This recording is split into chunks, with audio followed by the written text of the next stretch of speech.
My dear friends, Mahashivratri ఒక గర్వం, ఒక భయం, ఒక టెన్షన్, వీటి నుంచి వీటి నుంచి పుట్టిందే ఈ యొక్క ఫెస్టివల్. దీని వెనుక ఉన్న దాని గురించి కొంచెం వివరంగా ప్రతి ఒక్కరు తెలుసుకోవాలి. తెలుసుకున్నా కూడా దాన్ని అనుభవించగలిగితే ఇంకా బాగుంటుంది. బట్ తెలుసుకుందాం.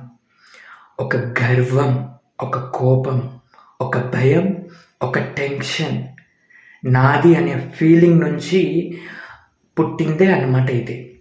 ఒక నథింగ్నెస్లో నుంచి ఒక గర్వము, ఒక భయము, ఒక కోపము, ఇవన్నీ పుట్టుకొచ్చాయన్నమాట. ఎందుకు పుట్టుకొచ్చాయి?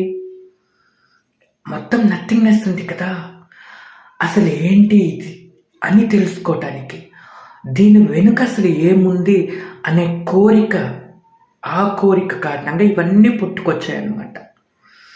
పుట్టుకొచ్చి ఆ యొక్క శక్తి ఏదైతే ఉందో, ఆ యొక్క కోపము, భయము, వర్రి, టెన్షన్, వీటన్నింటి గురించి తెలుసుకొని యుద్ధం చేసి ఆ నథింగ్నెస్ని చేరుకుంటుంది. సో ఆ చేరుకోవటమే శివ పార్వతీదేవి యొక్క కలయిక. అంటే ఈ యొక్క కోరిక ఎక్కడి నుంచి వచ్చిందంటే అమ్మవారు ఎనర్జీ. అక్కడ నథింగ్నెస్ అనేది శివ అన్నమాట. శివుడు నథింగ్నెస్, ఏమీ లేదు.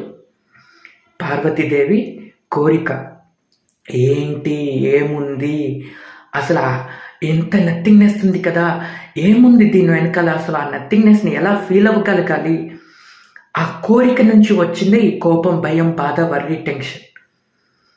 సో ఇవన్నీ ఉంటే ఆ నథింగ్నెస్ని చేరుకోలేదు. సో ఈ భయము, బాధ, వర్రి, టెన్షన్ అన్నింటి గురించి తెలుసుకొని చివరికి కలయిక జరుగుతుంది.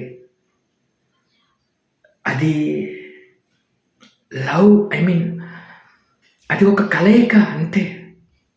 అది ఒక లవ్ కాదు, ఒక కలయిక, తనని తాను తెలుసుకోవటం, ఆ నథింగ్నెస్లో నుంచి రావటం. ఇదే అన్నమాట.